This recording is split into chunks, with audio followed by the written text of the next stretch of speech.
부동산 대출 규제 이게 지금 난리예요. 6억 원 이상 주택담보대출 금지. 이거는 그동안 나왔던 부동산 대책 중에 가장 강력한 거죠. 왜냐하면 그 정도예요? 지금 서울 아파트 중위 가격이 얼마인지 아시죠? 한 13억 정도 되는 걸로 알고 있는데 그러면 6억 원 이상의 대출을 못하게 한다면 현금 7억 원은 있어야 된다는 거 아니에요? 그러면 현금 7억 원 있는 현금 부자들만 아파트를 살 수 있고, 아파트 산다는 게 그렇습니다. 예를 들어 지방에서 서울로 올라와서 실수요 여건이 됨에도 불구하고 대출 안 해준다고 하면 아파트 사기가 어려워요. 현실적으로 불가능한 일이고, 예를 들어서 중국 같은 나라는 베이징에 있는 아파트를 상해에 있는 사람이 살 수가 없습니다. 그럼 뭐 공산주의가 가능한 건데 우리나라도 사실상 지금 서울에 있는 아파트를 사는 데 있어서 지방 사람들이나 아니면 이걸 좀 대출을 이용해서 사려고 한 사람들의 길을 다 막아놓는 거예요. 예를 들어서 당장 외국인들은 지금 대출 무제한으로 받아갖고 서울에 있는 한강뷰 아파트를 막 사고 있는데 그런 건 규제 안 하고 한국 사람들이 사고 있는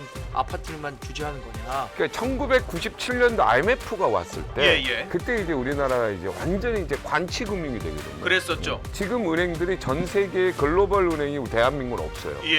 지금 다 은행들이 재편되고 그래서 이율도 어느 은행을 가도 다 비슷비슷해요. 이거 뭐 이렇게 차별도 없고요. 자율성이 거의 없어요.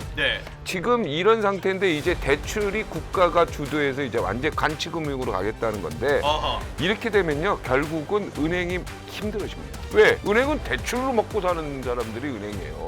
그럼 예금만 해도 예금 이자만 주면 어떻게 합니까 이거? 대출과 예금 이자의 차액, 예대 차이로 가지고 은행이 운영되는 건데 그리고 돈 많은 중국 사람들만 마음껏 강남 아파트 사는 거예요. 이재명 정권 들어서 초강력 부동산 대출 규제 이게 지금 난리예요. 6억 원 이상 주택담보대출 금지. 이거는 그동안 나왔던 부동산 대책 중에 가장 강력한 거죠. 그래요? 왜냐하면 그 정도예요? 지금 서울 아파트 중위 가격이 얼마인지 아시죠? 한 13억 정도 되는 걸로 알고 있는데 그러면 6억 원 이상의 대출을 못하게 한다면 현금 7억 원은 있어야 된다는 거 아니에요? 그런 거죠. 그렇죠? 그러면 현금 7억 원 있는 현금 부자들만 아파트를 살 수 있고, 앞으로는 아파트 산다는 게 그렇습니다. 예를 들어 지방에서 서울로 올라와서 실수요 여건이 됨에도 불구하고 대출 안 해준다고 하면 아파트 사기가 어려워요. 그렇죠. 현실적으로 불가능한 일이고, 이게 예를 들어서 중국 같은 나라는 그 후커우라는 게 있어서 호적, 이게 우리의 호구 조사하는 그런 게 있어서 뭐 의료보험이나 대학을 가는 데 있어서나 어느 본적지에 있느냐에 따라서 굉장히 달라요. 이거는 공산주의니까 그게 베이징에 있느냐, 거예요. 상해에 있느냐, 아니면 뭐 텐진에 있느냐, 뭐 다 다르다는 거죠. 예를 들어서 베이징에 있는 아파트를 상해에 있는 사람이 살 수가 없습니다. 그건 뭐 공산주의니까 가능한 건데 우리나라도 사실상 지금 서울에 있는 아파트를 사는 데 있어서 지방 사람들이나 아니면 이걸 좀 대출을 이용해서 사려고 한 사람들의 길을 다 막아놓는 거예요. 그동안은 자기가 돈을 갚을 소명만 할 수 있다면, 내가 소득이 이만큼 있으니까 그렇죠. 이걸로 이자 내고 원금 갚겠다라고 하면은 6억이 아니라 60억도 대출 받을 수 있었던 거 아닙니까? 근데 지금 6억으로 딱 그어놓으니까 아무도 그 현금이 없는 사람은 살 수가 없는 거예요. 저는 그래서 이게 당장은 약발이 있을 거예요. 당장은 약발이 있다라는 건 부동산 가격이 떨어진다는 거예요? 지금 그 아파트 가격이 진정시키는데 그런데 여러 부작용들을 낳을 겁니다. 예를 들어서 당장 외국인들은 지금 대출 무제한으로 받아갖고 서울에 있는 한강뷰 아파트들 막 사고 있는데 그런 건 규제 안 하고 한국 사람들이 사고 있는 아파트만 규제하는 거냐, 이런 얘기서부터 시작해서 중국 사람들은 중국에서 저기 대출 받아가지고 우리나라 아파트 사고 뭐 이런 얘기들이 꽤 있었거든요. 중국에서 대출 받는 게 아닙니다. 그 한국에 있는 은행에서 대출 받는 거예요. 그래요? 그럼요. 중국에 있는 은행에서 어떻게 대출 받아요? 여기 한국에 있는 은행에서 대출하는데 그 대출 규제의 대상이 이제 내국인이니까 한국 사람들은 이거에 해당하고 외국 사람들은 해당 안 되기 때문에 이런 경우가 비일비재했던 거죠. 하여튼 그래서 이거는 모르겠어요. 이게 당장의 약발로 인해서 서울 아파트 가격을 잡을 수 있겠다라고 생각할 수 있겠지만 사회적 불평등을 고착화시킬 수도 있어요. 이거 앞으로 예를 들어서 자기가 하이리스크 하이리턴이니까 돈을 좀 더 빌려서라도 아파트 사갖고 투자해서 성공하면은 부자가 될 수도 있는 거잖아요. 그 길을 아예 원천적으로 막아놓는 셈이 되는 거잖아요. 이건. 그 주식에서 그 이렇게 공 뭐라 그러죠? 공매도.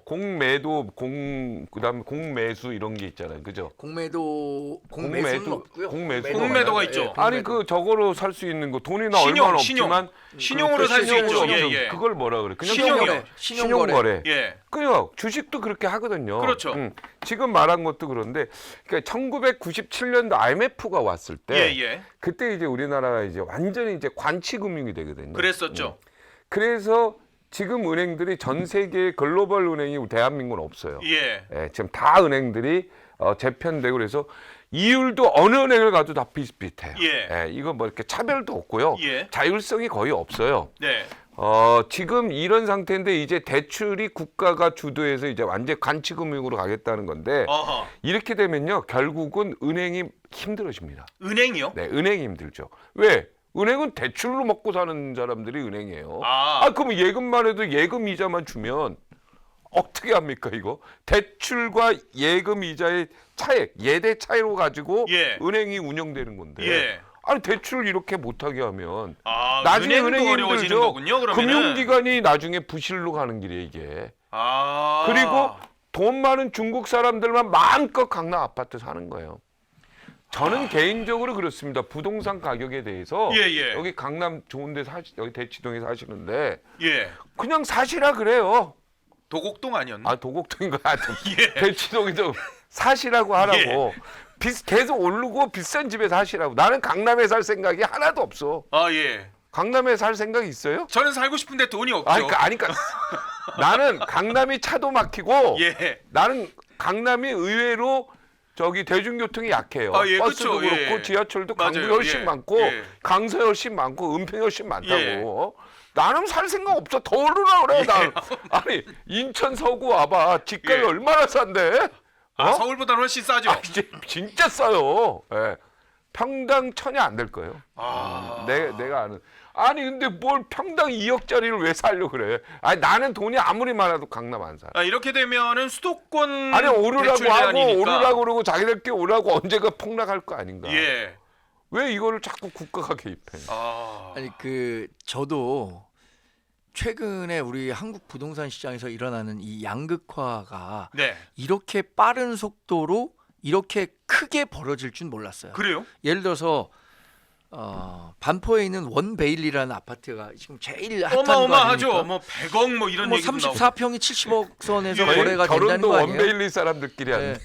그래서 그게 그런 문제가 소문이 되고 있는데 이게 지금 얘기한 것도 웃을 일이 아니에요. 과거에는 예. 70년대, 80년대는 이질혼이라는 게 성행했습니다. 이질혼이라는 건 뭐냐면 동질의 사람들끼리 결혼하는 게 아니라 이질의 사람들이 결혼하는 경우가 굉장히 많았어요. 그걸 이질혼이라고 하고 신분과 뭐 신분의 재산과 차이, 환경 뭐 차이. 이런 거지. 퀄러티가 다른 예. 사람들끼리 그걸 결혼하는 게 이질혼이라고 많은데. 하고 지금처럼 동질혼이 증가하고 있다는 건 뭐냐면 같은 계층에 있는 사람들끼리만 결혼한다는 그 동질혼의 비중이 계속 높아지고 있기 때문에 예.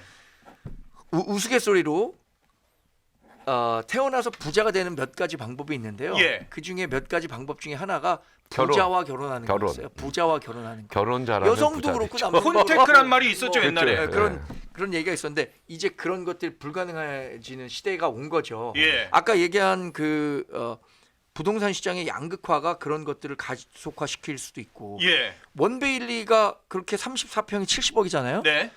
근데 원베일리에서 약 한 5km 정도만 남쪽으로 내려오면 그 34평이 똑같은 게 얼마쯤 될 거 아세요? 30억밖에 안 돼요. 뭐 30억 30억도 엄청난 바뀌어? 거예요. 30억은 어딜 얘기하는 거야? 5km 어디? 70.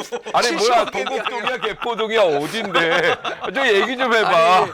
진짜 말 같지도 않은 소리. 제가 아이. 70억이라고 한 거예요. 예. 비교하다 에이 이 사람아 보니까. 그 2km만 위로 올라가면은 30억이 그러니까. 아니라 10억이면 산대. 2km만 그러니까 올라가면. 이렇게 그 급속도로 빠르게 진행되는 이 부동산 가격의 양극화. 양극화는 예. 사회적으로도 굉장히 큰 문제가 될 수 있어요. 이게 아니, 그래서 지금 뭐 잘 사는 사람은 잘 사는데 아니 뭐라 강남에 나는 안 사는 살면 되지. 이걸 그- 왜 배? 그러면 자 핸드백 있잖아. 예, 예. 가격 통제해야지. 핸드백은 왜요? 아니 비싸면 난 안 사잖아. 예. 난 싼 핸드백 살 거 아니야. 예를 예, 들어 예, 내가 예. 나 같은 사람. 그렇죠. 근데 저 비싼 핸드폰 저거 낮춰라 가격. 어. 이렇게 하는 거야 국가가 개입해. 이거 얘기 안 돼. 아니 부동산 나 안 살 거라니까 강남에. 예. 올라가든지 말든지 네. 좀 놔두자고. 그러면 전문가들이 이렇게 있잖아요. 예. 우리 애들도 보면 청소하라 그러면 청소 안 하죠. 안 하죠. 예. 그냥 가만 냅두면 놔두면 하죠. 청소하죠. 그런 거예요. 시장을 자율에 저는 시장 자유를 되는데 논답니다. 시장 자유를 놔두면 그게 저절로 자유시장 경제인데 내려가요. 규제나 네. 이런 거는 최소한으로 해줘야 되는데 지금 수도권 담보대출 6억 이하라는 거는 이런 액수를 정하는 거를 국가가 이걸 관치금융이라고 해요. 이거 은행이 판단해야죠. 그리고 요즘에는 1997년 IMF 이전 때는 이 금융 관계자들이 예. 굉장히 비리도 많았고 예. 자기들이 대출해주고 뒷돈 받고 이런 것들이 굉장히 많았어요. 뭐 꺾기 뭐 이런 거 있었죠. 그래서 대출 이 꺾기 뭐 이런 거. 관치금융 쉽게 관해서 금융을 이제 관리한다 그래서 예. 금융감독원이 옛날에는 보험감독원, 증권감독원, 은행감독원 예. 굉장히 다 나눠지고 있었죠. 예. 서비스 기능이었단 말이야. 예. 근데 지금은 완전 감독 기능으로 강하게 됐단 와. 말이야. 지금 금융 관계자들 수준이요 예. 많이 높아졌어요. 그럼요. 20 몇 년 만에 엘리트들이에요. 예. 엄청 좋아졌다고. 그럼요. 그러면 이제는 자유를 해줘도 되죠. 저는 그렇게 봅니다. 이번 대출 규제로요. 일부 서울 인기 지역의 주택 수요가 이제 서울 외곽 혹은 경기, 인천 등으로 밀려나는 엑소더스 현상이 나타날 수 있다. 이런 분석이 나온다 그러고요. 그게 이제 이른바 풍선 효과잖아요. 그렇죠. 풍선 효과. 특히 정부가 생애 최초 신혼부부 신생아 특례 대출 등 정책 자금 대출의 한도도 종전에 2억 5천만 원에서 5억 원 정도에서 2억에서 4억 정도로 축소를 했기 때문에 자금이 부족한 2030 세대들의 외곽 이탈이 현실화할 것이다. 라는 분석들이 나오고 나는 있다라는 거예요. 궁금한 게 정광재 네. 대변인 그 도곡동 집 많이 올랐어요? 솔직히. 많이 아니, 올랐겠죠. 아파트만큼은 안 그렇죠. 올랐죠. 안 올랐어요. 아파트만큼은 안 올랐어요. 저도 용산의 후암동 쪽인데 예. 안 올랐어요. 아, 같은 용산이라고 절대 안 올라요. 저도 그대로요, 상도동에 저희 어머니 집인데 안 올랐죠. 4세대인데 안 오르더라고요. 상도동 그렇게. 거기가 어떻게 오릅니까? 그래도 요새는- 요즘 많이 올랐어요. 아파트는요. 알았다고. 아파트는 많이 야, 올랐어요. 강남에 비하면 아무것도 아니잖아. 강의 그러니까- 남쪽인데 그래도. 그러니까 그게 아파트 가격만 올라요. 그러니까 아파트 가격 원데일리, 더힐 뭐 이렇게 아. 그리고 요즘에 풍속이 달라진 게 뭐였는지 예. 알아요? 친구 결혼식 한다고 안 가요. 자기 위층 얼굴도 모르는 사람 아들 결혼하면 가더라고. 같은 동네니까 예. 같은 아파트니까 나인원 아파트 얘기하는 거예요. 나인원 한남동이에요. 최고의 부자들이 아니 가는 그러니까 그게 계층화가 커뮤니- 되는 거잖아요. 아니 그러니까 커뮤니티를 더 중시하는 거야. 자기들 어. 아파트에 있는 네. 좋은 아파트 사람들은 자기들끼리 커뮤니티 만들고 자기들끼리 점심 먹고 저녁 먹고 그냥 야. 쉽게 해서 끼리끼리 모임이 이제 아주 성행하게 아니, 되고 그래서 그러면 나 그래서 내 친구한테 야 결혼식 건데 모르는 사람 결혼식이래. 왜 그러니까 여기 우리 위에 윗집이래요? 4층이래. 난 이 말 듣고 내가 와 이럴 수가 있냐고. 그분은 이상한 분이네요. 아니에요, 훌륭하신 분이에요. 좀 이상한 분인데.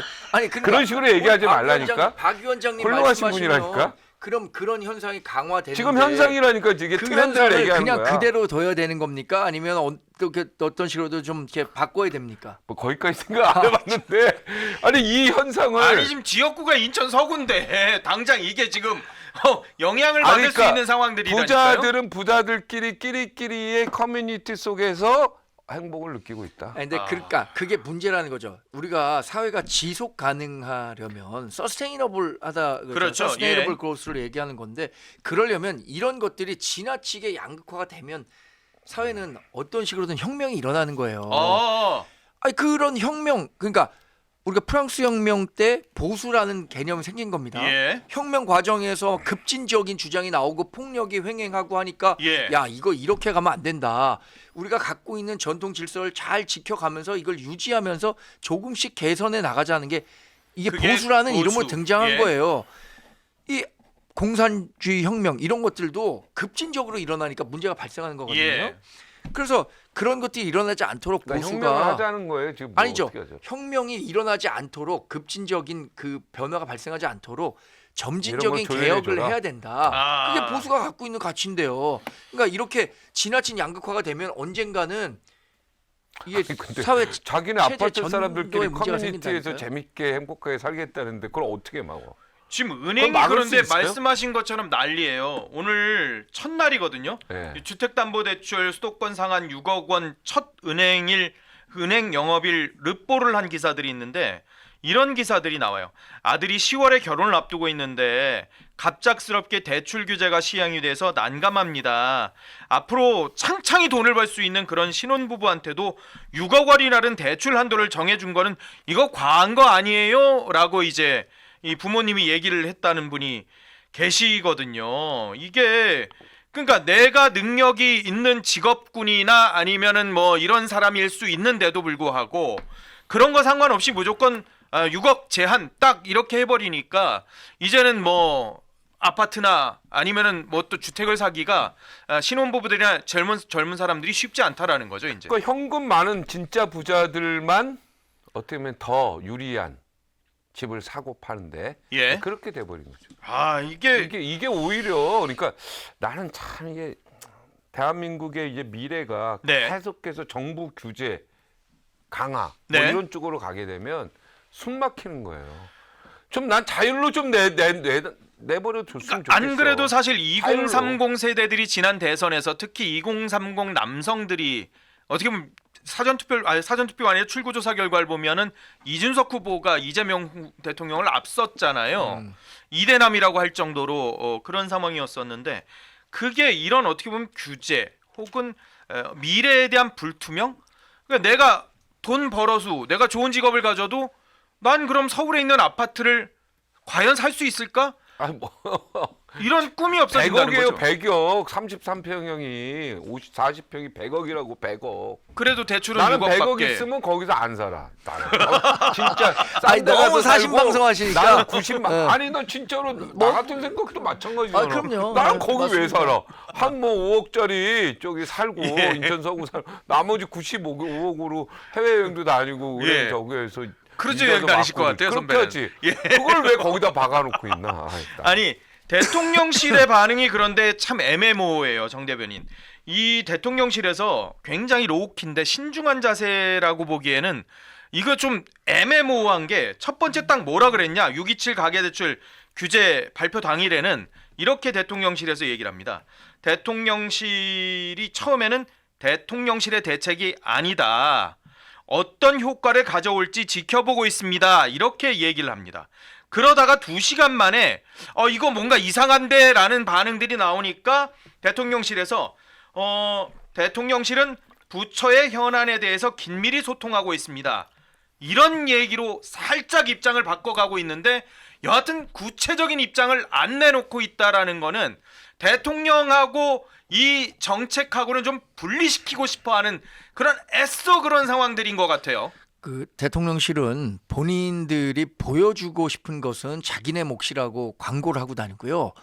본인들이 불리한 이슈에 대해서는 그건 내 일 아닌데 이렇게 얘기하는 거예요. 어허. 그러니까 우리가 화장실 청소하는 그런 거 그건 내가 하고 싶지 않고 나는 비싼 음식 먹고 이거 잘 좋은 그 음식 차렸을 때 예. 그것만 내가 먹고 싶다. 이거랑 똑같은 거죠.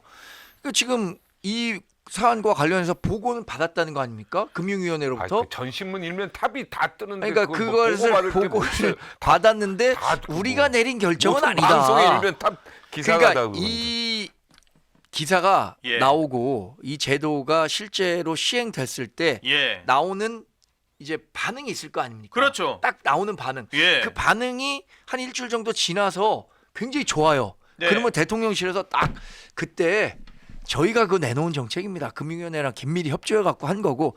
근데 그 사이에 굉장히 나쁜 반응이 나와요. 그거는 부처에서 하는 건데 부처 실무자들 조져야겠네.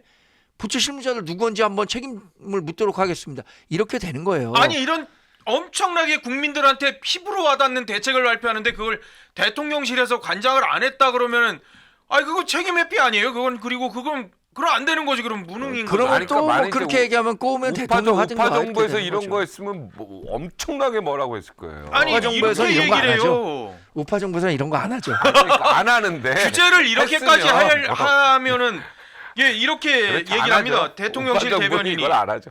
대통령실로 보고가 특별히 아니, 없었다고 했지만 이 돈이 누구 돈입니까? 대출해주는 돈이 국민이 저금한 돈 가지고 하는 거예요. 그 돈이 대부분일 수 있겠죠. 이게 무슨 정부가 정부 돈 가지고 대출해주나? 아니잖아요. 대통령실 해명은 국무회의 등에서 정식 안건으로 보고된 것은 아니다라는 의미입니다. 이렇게 이래요. 그러니까 국민이 저금한 돈 그거 은행이 그 돈 내에서 예. 대출해 주는 거 아닙니까? 예. 이걸 뭘 막 관치가 이거 관치라는 옛날 김석동 우리 금융감독위원장 할 때부터 이제 그때는 관치가 일부 필요했었어요. 예. 왜냐면 금융관계자들이 하도 뒤로 비리나 많은 걸 예. 해치고 보니까. 근데 지금은 아니라니까요. 아, 지금은 그런 시대가 우리 최윤 회장 아시잖아요. 오케이 저축은 네, 오케이. 예. 아시잖아요. 예. 절대 정직하신 분이잖아요. 예. 우리가 봐도. 그럼요. 예. 그렇게 쉽지 않아요. 지금 맞아요. 금융관계자들이 저축은행 그 관계자들도 보면 머릿속에요. 굉장히 이게 정직이 들어가 그렇죠. 있어요. 이제는 숨도 못 쉬어요. 근데 출판 기념회를 해도 아주 소액을 내시죠. 거기까지 얘기하지 마요. 소액이 아니라. 그 사람 법밖에 모른다니까. 예. 그런데 뭐하러 이렇게 간치금융을 할 아. 필요가 없어요.